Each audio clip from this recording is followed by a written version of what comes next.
خدا کی قسم جب سے یہ حدیث مبارکہ میں نے پڑھی تو میرے دل کو سکون نہیں، ساری رات سو نہیں سکا۔ آپ صلی اللہ علیہ وسلم نے فرمایا مجھے اللہ کی طرف سے حکم دیا گیا ہے کہ لوگوں سے جنگ کرو۔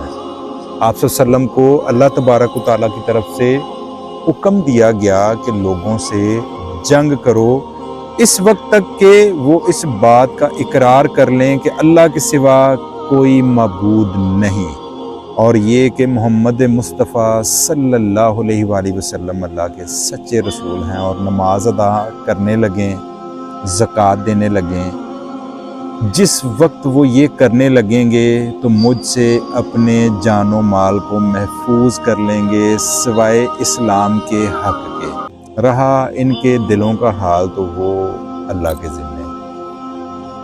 وراثت میں ہمیں دو چیزیں مل گئی ہیں، ایک ہمیں عقیدہ رسول اور عقیدہ توحید، اس کے بعد ہمارے ذمہ دو چیزیں تھیں، نماز اور زکوٰۃ۔ دیکھ لیں کہ ہم کدھر کھڑے ہیں۔ اللہ کے رسول کی طرف سے اعلان جنگ ہے، نماز اور زکوٰۃ، ان دو چیزوں کو مد نظر رکھیں۔ عقیدہ توحید اور عقیدہ رسالت ہمارا اللہ تعالیٰ مضبوط اور ایمان والا فرمائے۔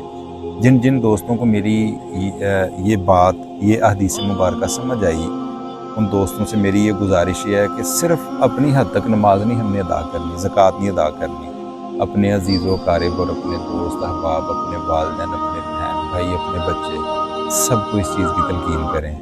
اللہ سے دعا ہے کہ اس حدیث مبارکہ پہ عمل کرنے کی توفیق عطا فرمائے۔ جزاک اللہ خیر۔